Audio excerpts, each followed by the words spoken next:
Good evening, I'm Bo Williams and welcome to the 7. Let's get a look at the big 7 stories happening right now. And topping the list tonight, we are hearing from a woman who witnessed the Friday night crash that occurred while Vice President JD Vance was being escorted in a motorcade while visiting East Tennessee.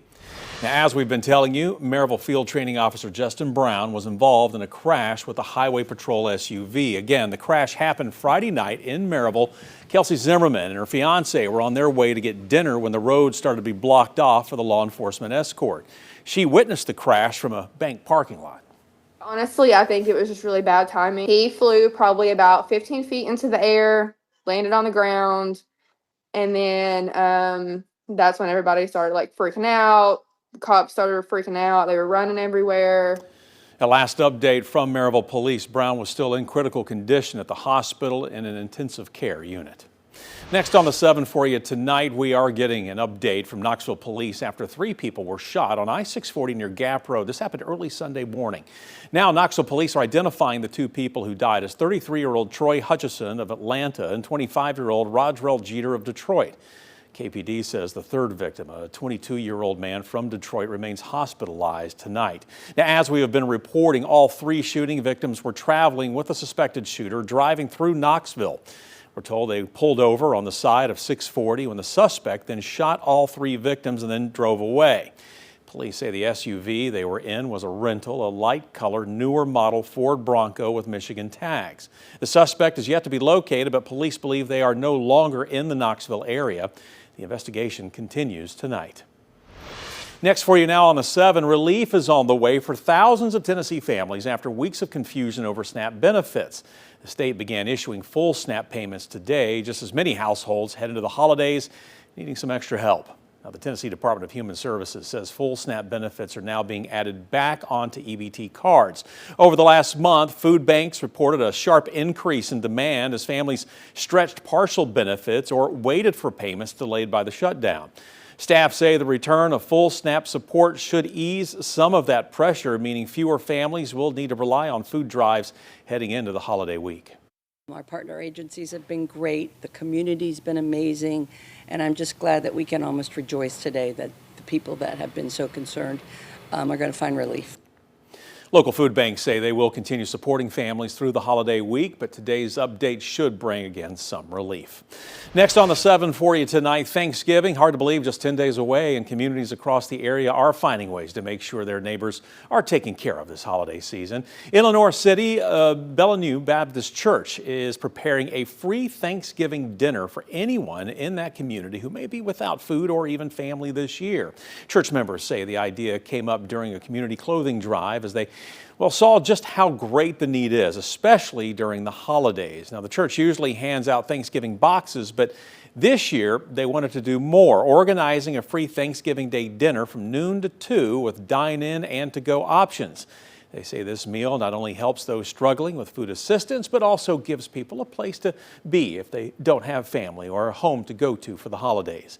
The church plans to serve a full home-cooked spread and hopes to feed between 150 and 200 community members. Being able to sacrifice not being with my family, sitting at a table, but being able to give of my time with other people, even if we don't know each other, that's probably one of my favorite things, just because I want people to see love through all of us. For those in Loudoun County looking for a place to spend Thanksgiving and receive some help, the church asks that you RSVP by the 24th. So again, if you're heading over to Bell Avenue, just let them know. All right, next on the 7, veterans in Blount County may soon have a shorter commute to receive health care services. The Department of Veterans Affairs looking to open a community-based outpatient clinic in Maryville. According to the U.S. Federal Contractor Registration, the department is looking to acquire an up to 10-year lease on a building within the county. These outpatient clinics provide primary care and mental health services. Right now, veterans in Blount County have to drive to Knoxville to receive care at a VA clinic. Purple Heart recipient Tom Plemons says a clinic closer by would be a game changer for the county's more than 10,000 veterans. 100%, I guarantee you, and we will fill it up. Day in and day out, we will, just to keep from driving through to Knoxville. The department is still looking for a location, but the goal is for the clinic to open to patients in 2027.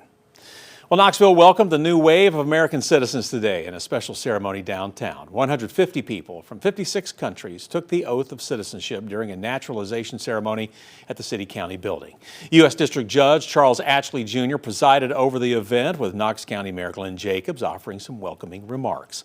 The ceremony was open to the public so families could celebrate this milestone moment. This country is a big opportunities for family, for kids, and I see this very will help to grow my family and myself for like business-wise, for personal skills, for everything. Officials say naturalization ceremonies like this highlight Knoxville's growing diversity and the importance of civic engagement. The Department of Housing and Urban Development making changes to a program to help combat homelessness in Knoxville. These changes will primarily impact people with disabilities and families with young children. The new guidelines will see money redirected from permanent supportive housing, which is designed to help the disabled who are unable to work due to a physical or mental disability. This will also impact the county's ability to ensure the elderly and families struggling with homelessness can keep a roof over their heads, according to the Executive Director, Aaron Reed. We are being told that we can spend only 30% of the allocation on permanent housing. So what that means is that about $780,000 are being redirected away from supportive housing for folks with disabilities, for people who are elderly, and away from quickly rehousing people who become homeless, especially families with minor children. Reed says the money will be redirected to support temporary housing programs and mental health services, but remains confident Knox County and Knoxville will continue fighting to combat homelessness.